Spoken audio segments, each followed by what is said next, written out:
विद्यार्थियों, सुप्रभात।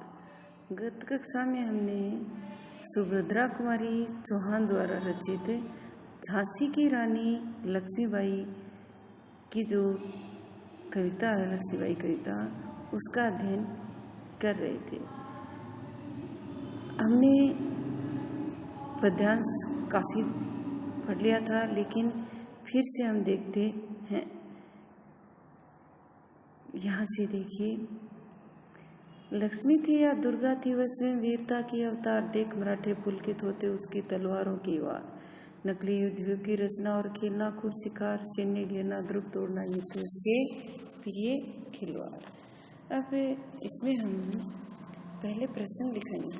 प्रस्तुत पद्यांश कवियत्री सुभद्रा कुमारी चौहान द्वारा रचित झांसी की रानी शीर्षक कविता से लिया गया है। इसमें लक्ष्मीबाई के बाल्यकाल के वीरता का वर्णन किया गया। फिर हम व्याख्या करेंगे। कवियत्री कहती है कि लक्ष्मीबाई के वीरतापूर्ण कार्यों को देखकर लगता था कि वह दुर्गा है या लक्ष्मी, क्योंकि लक्ष्मी नाम था और वीरतापूर्ण कार्य कर रहे, इसलिए उसे दुर्गा के समान होता है।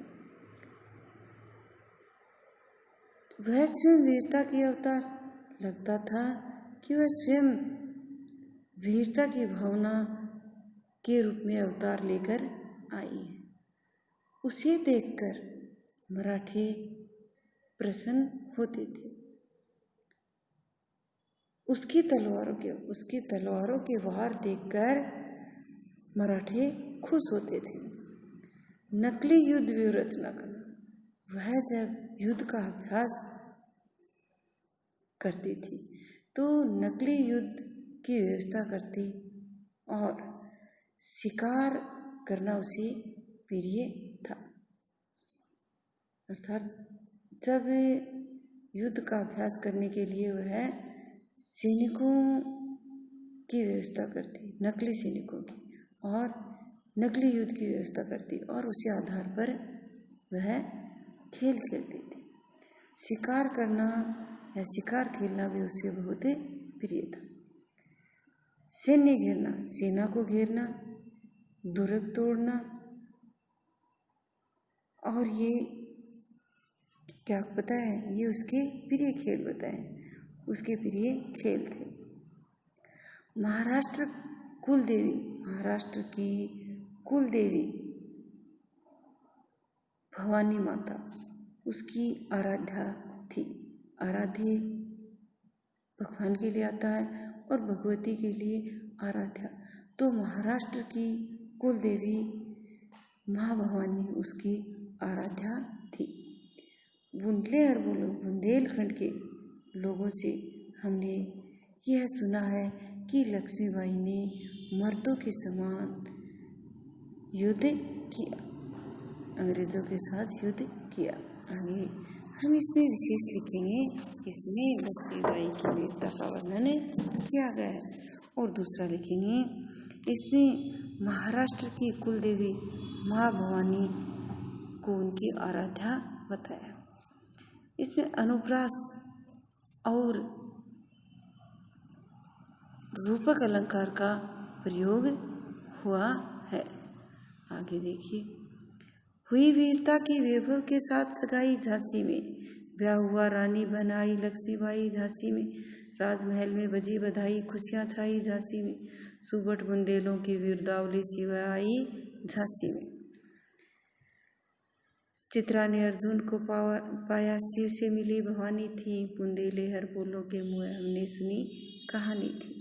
तो हम इसका प्रसंग लिखेंगे। प्रस्तुत पद्यांश सुभद्रा कुमारी चौहान द्वारा रचित झांसी की रानी शीर्षक कविता से लिया गया। इसमें कवियत्री ने यहाँ धन संपन्न राजा को वैभव के समान बताया है और लक्ष्मीबाई को वीरता के समान बताया है।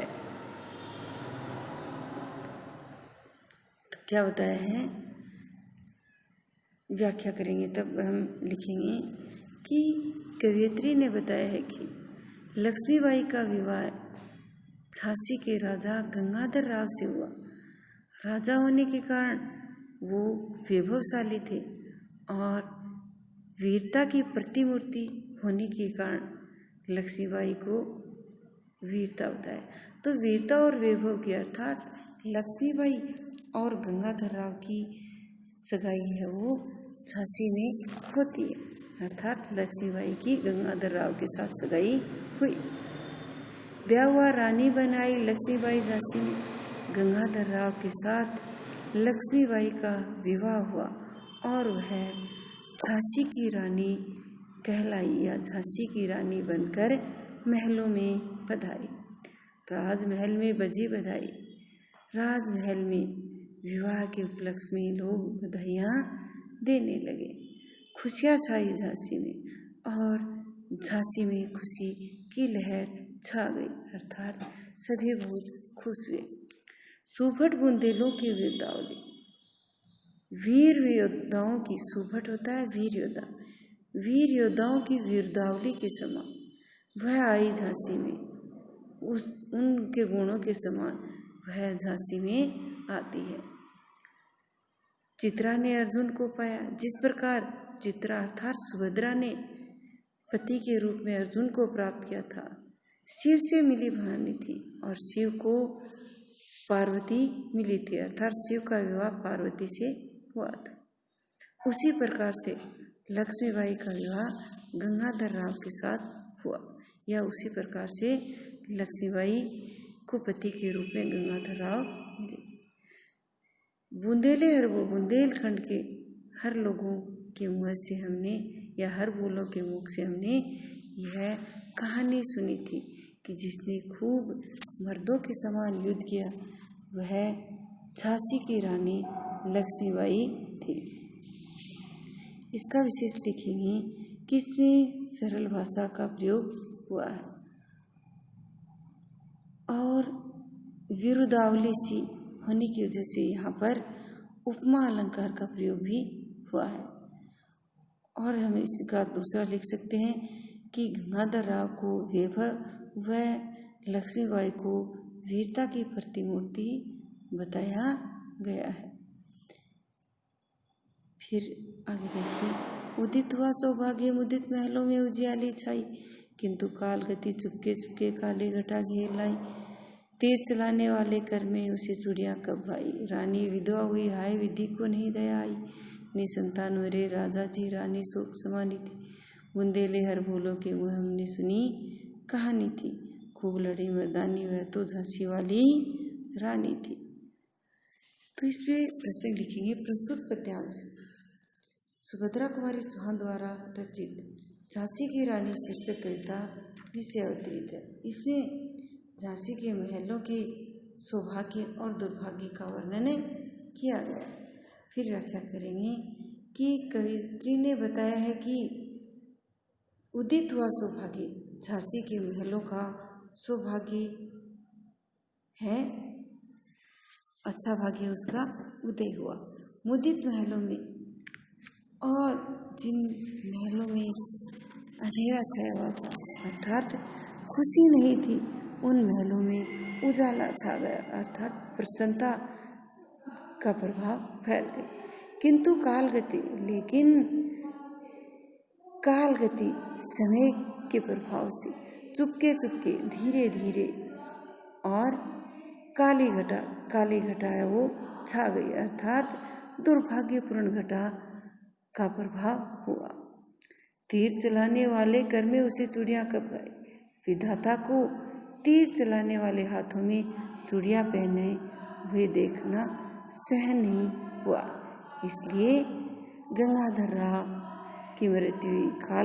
काली घटा किसको होता है, गंगाधर राव की मृत्यु को। रानी विधवा हुई, रानी लक्ष्मीबाई विधवा हो गई, विधि को भी नहीं दया आई, विधाता को भी उस पर दया नहीं आई, अर्थात कुछ समय ही विवाह को हुआ था और उसके पति का देहांत हो गया और उस समय उसके कोई संतान भी नहीं थी। निसंतान मरे राजा जी रानी शोक समानी थी। राजा की कोई संतान न होने की वजह से रानी शोक मगन थी। बुंदेले हर बोलों के मुँह से, बुंदेले हर बोलों के मुख से जो उन्होंने गीत गाए हैं उनसे हमने यह सुना है कि मर्दों के समान जिसने युद्ध किया वह झांसी की रानी लक्ष्मीबाई थी। बुझा दीप झांसी का तब डलहौजी मन में हर्ष आया, राज्य हड़प करने का उसने यह अच्छा अवसर पाया। फौरन फौज भेज दुर्ग पर अपना झंडा फहराया, लावारिस का वारिस बनकर ब्रिटिश राज्य झांसी आया। अश्रुपूर्ण रानी ने देखा झांसी हुई वीरानी थी, बुंदेले हर बोलों के मुँह हमने सुनी कहानी थी। खूब लड़ी मर्दानी वह तो झांसी वाली रानी थी। प्रसंग वही आएगा, प्रस्तुत है पर ध्यान से। सुभद्रा कुमारी चौहान द्वारा रचित झांसी की रानी शीर्षक कविता से लिया गया। इसमें कवयित्री ने अंग्रेजों द्वारा या डलहौजी द्वारा छल करने के भाव को प्रकट किया। फिर हम व्याख्या करेंगे। कवयित्री कहती है कि बुझादीप झांसी के राजा गंगाधर राव की मृत्यु होने पर, अर्थात वहाँ का दीपक बुझ जाना गंगाधर राव की मृत्यु हो जाने पर डलहौजी मन में हर्ष है। अंग्रेजों का जो शासक डलहौजी था वह मन ही मन प्रसन्न हुआ, क्योंकि उसने नियत बना रखा था कि जिसका भी राजा खत्म हो जाता है और उसके संतान नहीं है तो उस पर अपना अधिकार कर लेता था। राज्य हड़प करने को इसलिए झांसी का राज्य प्राप्त करने के लिए उसने यह अच्छा अवसर देखा। वह झांसी को अपने अधिकार में लेना चाहता था। फौरन फौज भेज दुर्ग पर अपना झंडा फहराया। तुरंत ही उसने अंग्रेज सेना भेज दी और झांसी के किले पर अपना झंडा फहरा दिया, अर्थात ये दिखा दिया कि झांसी पर अब अंग्रेज शासक या अंग्रेजों का अधिकार है। लावारिस का वारिस बनकर वह ब्रिटिश झांसी आया।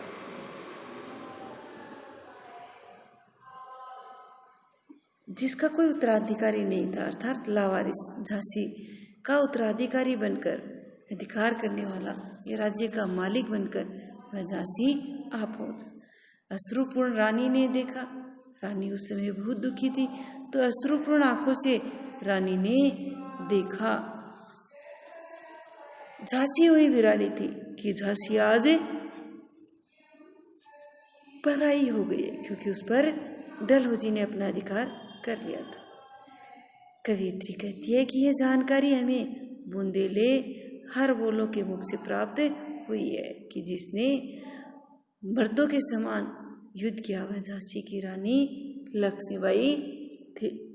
इसका विशेष होगा, इसमें रानी की दुखपूर्ण स्थिति वह डलहौजी का झांसी पर अधिकार करने के वर्णन को दर्शाएगा। दूसरा इसमें करेंगे अनुप्रास अलंकार का प्रयोग हुआ। अब आगे देखिए। अनुनय विनय नहीं सुनता है विकट फिरंगी की माया, व्यापारी बन दया चाहता था जब वह भारत आया। डलहौजी ने पैर पसारे, अब तो पलट गई काया, राजाओं नवाबों को भी उसने पैरों ठकुराया। रानी दासी बनी बनी यह दासी अब महारानी थी, बुंदेले हर बोलों के मुँह हमने सुनी कहानी थी। खूब लड़ी मर्दानी वह तो झांसी वाली रानी थी। प्रसंग वही होगा कि सुभद्रा कुमारी चौहान द्वारा रचित शीर्षक कविता में से यह पद्यांश लिया गया। इसमें अंग्रेज शासकों के मनोभावों को व्यतीत किया गया, चित्रित किया गया। कवयित्री कहती है कि अनुनय विनय अर्थात अंग्रेज प्रार्थना नहीं सुनते थे। अनुनय विनय प्रार्थना विकट शासकों की माया, उनकी यह कठोर या निर्दय महत्वपूर्ण नीति थी। व्यापारी बनाया, जो पहले भारत में व्यापार करने के लिए आया था। दया चाहता था, वह भारत से दया चाहता था कि उस पर दया करें, जिससे वह यहाँ रहकर अपना व्यापार कर सके। जब वह भारत आया तब भारतीय लोगों से प्रार्थना करता था कि उसे व्यापार करने की अनुमति दी जाए। लेकिन अब उसने अपनी स्थिति है वो मजबूत कर ली थी। डलहौजी ने पैर पसारे, अब तो पलट गई काया। डलहौजी ने अपना आधिपत्य जमा लिया था, अब तो स्थिति एकदम से ही बदल गई थी। राजाओं नवाबों को भी उसने पैरों ठुकराए और उसने राजाओं नवाबों को भी ठुकरा दिया, अर्थात उनका भी अब कोई महत्वपूर्ण स्थान नहीं रहा। रानी दासी बनी है। जो झांसी की महारानी थी वह अब दासी बन गई थी, अर्थात अब वह महारानी न होकर दासी बन गई थी और अंग्रेजों के अधीन हो गई थी। यह हमने बुंदेलखंड के हरबोलों के मुख से सुना, अर्थात जो हरबोले होते हैं, जो कविता गा के सुनाते हैं, गाते फिरते हैं, उनके मुख से, कि जिसने मर्दों की तरह युद्ध किया वह झांसी की रानी लक्ष्मीबाई थी। इसका विशेष लिखेंगे कि इसमें अंग्रेजों की स्वार्थपूर्ण नीति को दर्शाया गया। दूसरा लिखेंगे कि भाषा का वर्णन स्वाभाविक है, अर्थात स्वभाव के अनुसार या सरल शब्दों में भी, खड़ी बोली में भी लिख सकते हैं। साथ ही इसमें लिखेंगे कि मुहावरों का प्रयोग भी हुआ है। मुहावरे कौन से हैं? पैर पसारना, काया पलटना आदि मुहावरों का प्रयोग भी हुआ है। अब आगे देखिए। छीनी राजधानी दिल्ली की, लखनऊ छीना बातों बात, कैद पेशवा था बिठूर में, हुआ नागपुर का भी घात, उदयपुर तंजौर सतारा कर्नाटक की कौन बिसात, जबकि सिंध पंजाब ब्रह्म कब पर अभी हुआ वज्र निपात, बंगाले मद्रास आदि की भी तो यही कहानी थी, भूले हरबोलों के मुँह से। तो हम प्रसंग वहीं लिखेंगे कि कवियत्री द्वारा रचित पद्यांश झांसी की रानी शीर्षक कविता से लिया गया। इसमें कवियत्री ने अंग्रेजों की छल नीति के संबंध में दर्शाया है। अब हम इसका अनुवाद कहें, व्याख्या कहें या भावार्थ कहें वो करें। कवियत्री कहती है कि अंग्रेजों ने छल से दिल्ली राजधानी जो है भारत की, उसको छीन लिया। लखनऊ छीना बात और लखनऊ को भी बहुत कम समय में ही अपने अधिकार में कर लिया। कैद पेशवा था, उन्होंने बाजीराव पेशवा को बिठूर में कैद कर लिया था। नागपुर का भी घात और नागपुर को भी आघात पहुंचाया था। उदयपुर, तंजौर, सतारा, कर्नाटक आदि रियासतों को भी उसने अपने अधिकार में कर लिया था। इनकी तो क्या बात है। सिंध, पंजाब, ब्रह्मदेश आदि पर भी वज्रपात हुआ था, अर्थात इन पर भी अंग्रेजों ने अपना अधिकार कर लिया था। वज्र निपात, भारी कष्ट जो आया था इन पर, ये भी अंग्रेजों के अधिकार में चले गए थे। बंगाल मद्रास आदि राज्यों की भी यही स्थिति थी, अर्थात यही कहानी थी। इन पर भी अंग्रेजों ने अपना अधिकार कर लिया था। बुंदेलखंड के हरबोलों के मुँह से हमने यह कहानी सुनी है, हमने यह कविता सुनी कि जिसने मर्दों की जैसी बहादुरी दिखाते हुए युद्ध किया वह झांसी की रानी लक्ष्मीबाई थी। प्रिय विद्यार्थियों, जितना जल्दी हो सके विद्यालय में परामर्श के लिए आना। शुरू कर दें। अपनी सुरक्षा के आधार पर विद्यालय में 6 की अपेक्षा 8-10 फीट के डिस्टेंस से परामर्श या बच्चों को सलाह दी जाती है। जो भी पूछना हो वह विद्यालय आकर पूछ सकते हैं, लेकिन पहले अपने अभिभावकों को सहमति के लिए भेज दें, जिससे तुम्हें सहमति पत्र मिल जाए और तुम विद्यालय में संपर्क कर सको। लेट करने से तुम्हें बहुत ज़्यादा लेट हो रही है। कक्षा 10 और 12 के विद्यार्थियों के लिए अति आवश्यक है कि वह अति शीघ्र विद्यालय में संपर्क करें, क्योंकि कुछ ही समय बाद फॉर्म भी भरने हैं, इसलिए जल्दी संपर्क करें। धन्यवाद।